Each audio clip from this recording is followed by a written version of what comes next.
Hi, I'm Dr. Boyce Watkins from YourBlackWorld.com. And you saw that this week Dr. Wilmer Leon, who is a frequent contributor to our website, basically wrote a piece in which he made a pretty controversial remark, but it's not so controversial, I think, when he explains it. But he effectively said that President Obama is not the first black president, but he is the first president who happens to be black. And so to help understand what this means and the reaction from the public, I brought in Dr. Leon. Dr. Wilmer Leon happens to be a political science professor at Howard University. He is, in my opinion, the most effective political scientist in the country when it comes to explaining our issues to our people. He also is the host of Inside the Issues with Wilmer Leon that comes on Sirius XM Satellite Channel 128, The Power, Saturdays from 11 to 2. Did I get it right? You got it. You got it. All right, brother. It took me 50 times, but I finally got it, man. So how you been, Dr. Leon? Oh, I'm doing great. I'm doing great. Thank you. Good. So can you explain, what you meant on this piece? Because I can imagine you got a lot of backlash on this, but I think that explaining it will help people understand exactly what it is you're trying to say. So what was your point in the article, and why did you write it?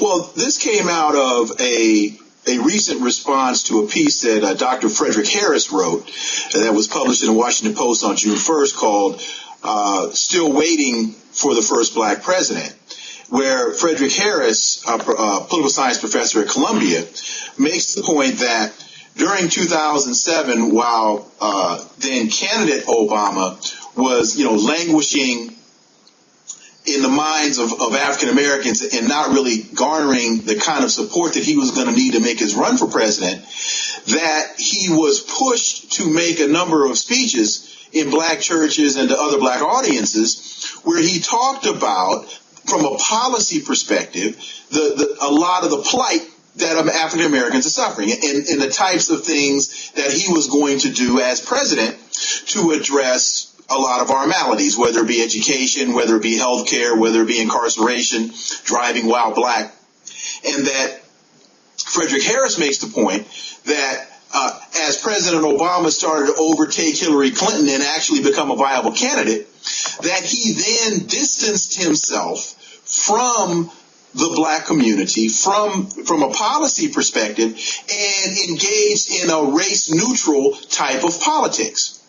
And so with his writing that, then people like Michael Nutter, the mayor of Philadelphia, attacked Frederick Harris. Other people have attacked him. And so that prompted me to write the piece that President Obama is not the first black president. He's the first president who's black.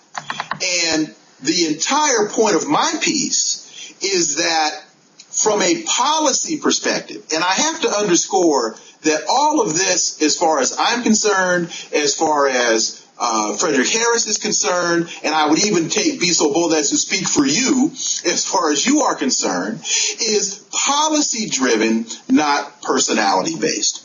And so in my piece, I make the point that a black president would have come into the office with a black agenda.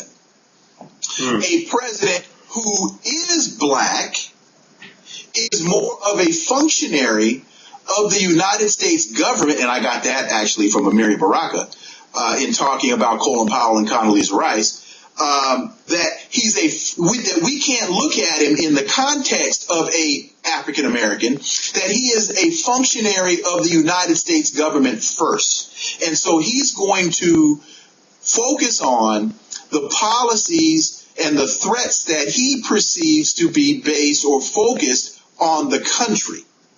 And so if we as African Americans are truly concerned about an agenda, if we are truly concerned about our politics the way that gay and lesbians are concerned about don't ask, don't tell, and gay marriage, the same way that AIPAC is concerned about U.S. foreign policy as it relates to the Middle East and specifically as it relates towards Israel, then we are going to have to engage in the same types of politics that they do. If we are concerned about our politics the same way that the Hispanic community is concerned about immigration, then we are going to have to start to force our politics on the country instead of sitting back and hoping that an African American president eventually looks to us and starts to target policy to address our concerns. That's interesting, Dr. Leon. And I agree. I think that when I saw your title, I knew that it was going to get a lot of heat and a lot of backlash. But I liked what you were saying because my impression is that it seems that we want to treat Obama like he is a black president, but we do not expect him to behave as if he's a black president. He does not have the expectations of a black president, but yet he gets the rewards as if he were a black president. And so the fact is that it's not a matter, and I think it's important to make that point, that we're not questioning his ethnicity or saying, oh, he's not black enough, right? That's not the conversation here. Am I correct? Not only is that not the conversation, I'm not even saying that he should have brought a black agenda to the White House. I'm not making that judgment. I'm just saying that that's not happening. And so if we want it to happen, then as Roosevelt said to A. Philip Randolph back in 1936, we have to go out and make it happen.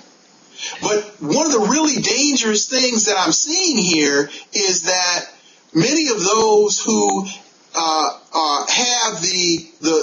have access to the airwaves, they don't even want to engage people like myself and you and Frederick Harris in the dialogue. They're trying to shut us down. And who am I saying? I'm talking about Reverend Sharpton and his show. I'm talking about Tom Joyner. I'm talking about Steve Harvey, Melissa Harris Perry. There are an awful lot of it. As a political scientist, I'll just use my sociological background. You don't see Linda Faye Williams. You don't see Matt Jones. You don't see Robert Smith. You don't see Artemisia Stanbury and Pearl Ford and Sekou Franklin, black political scientists on these programs providing analysis as they should be. Robert Smith wrote the book of, From Exclusion to Inclusion, the long struggle for, that's Linda Faye Williams. From Exclusion to Inclusion, the long struggle for African American political power.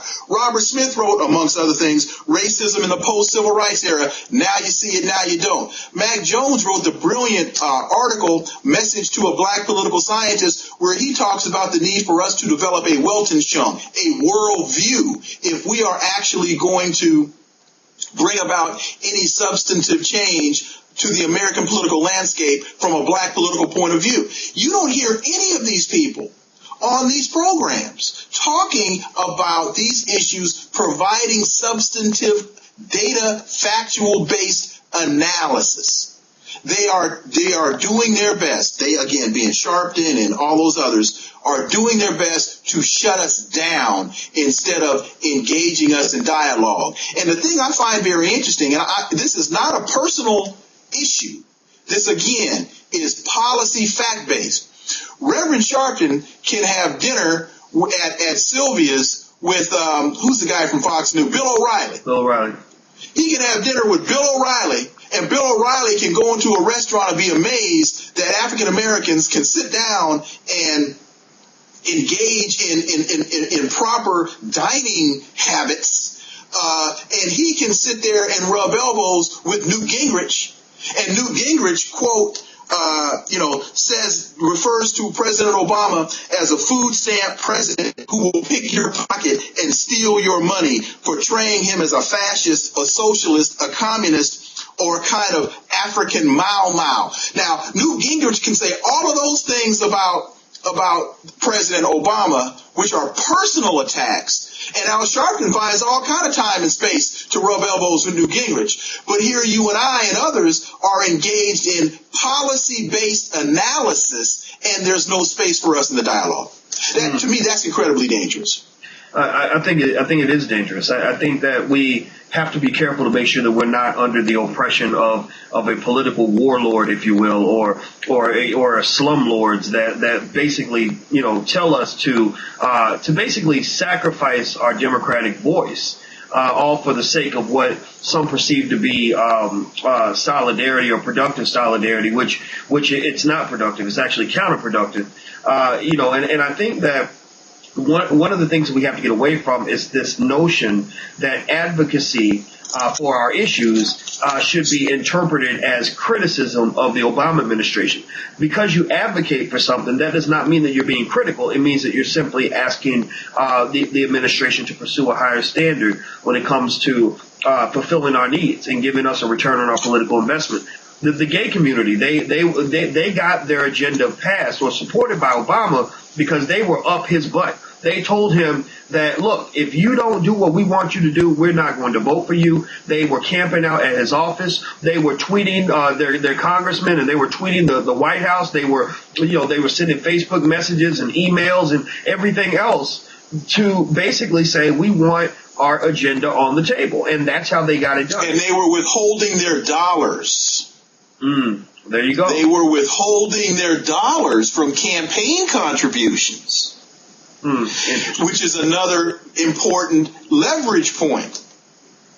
So if they can do that and then get the president to come out and publicly back gay marriage, if the Hispanic community can do the same thing and wind up getting an executive order signed allowing for the DREAM Act basically to be implemented, which it should be, then why is it all of a sudden wrong for us as African Americans to call for targeted policy that specifically addresses our concerns? Now, I've had people call my show, and I've had people send me Facebook messages saying, well, look at all of the wonderful things that have happened for us since President Obama has been in office. And there are a number of very wonderful things that the president has done.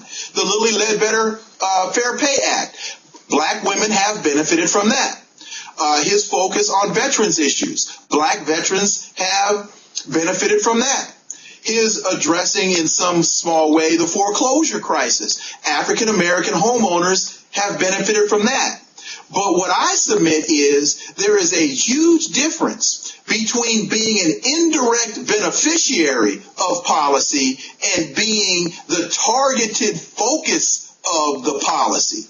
Exactly. The president's executive order dealing with the children of illegal immigrants specifically, intentionally was directed at those people.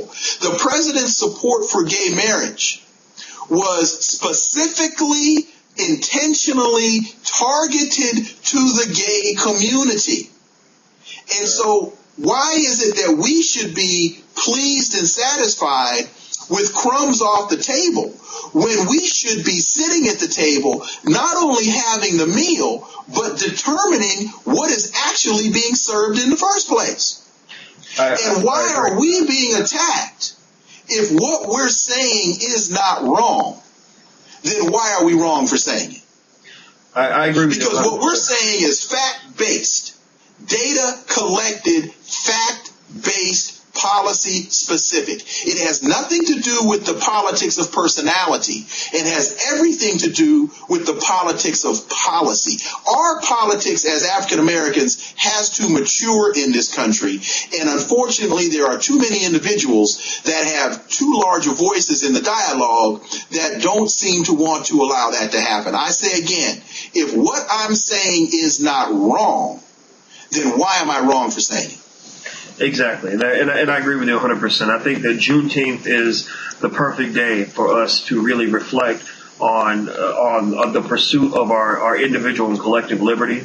Our right to have a free democratic voice, our right to think for ourselves and not have these slumlords on the radio telling us what to think. Steve Harvey is not supposed to tell you what to think. Al Sharpton is not supposed to tell you what to think. You're supposed to think for yourself. and think in ways that are reflective of the interests of yourselves and your families. Now, if you're not affected by mass incarceration of African Americans, then maybe you don't care about that. If you're not affected by unequal educational systems or unequal employment opportunities or racial inequality and all the things that many of us are affected by, then fine. But if you are affected by these things, then don't allow somebody to tell you that you should not care about these issues. And I dare Valerie Jarrett or Barack Obama to go into the Hispanic community and say, hey, we're not going to help you on the DREAM Act, but we did pass Lilly Ledbetter, and Hispanic women benefited dramatically from Lilly Ledbetter. You know, there are lots of Hispanic veterans that benefited from what we did for veterans.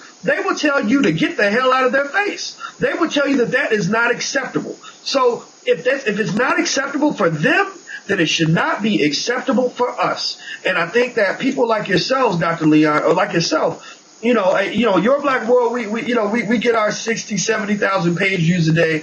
And so we're not CNN, but we do go pretty deep in the heart of the black community. And one of the reasons that we try to do what we do is because from the beginning, when we saw how Obama mania was developing, and we saw that certain voices were being hijacked by the Obama administration in an effort to control us, my team and I realized, we said we need to have some independent African American voices that are going to speak to our issues. So as far as I'm concerned, I think that Melissa Harris Perry and Al Sharpton and all these other people should be having you on their show, but they're not going to have you on their show. Why? Because you're not going to comment. You're not an Obama apologist. The reason that Sharpton and Perry have those shows, in my opinion, is because they pretty much are de facto employees of President Obama, and that is absolutely unacceptable. And I think all of us need to realize that there's a difference between you and I saying that this behavior is unacceptable and us saying that we want to see Obama fail. Nobody wants to see Obama fail.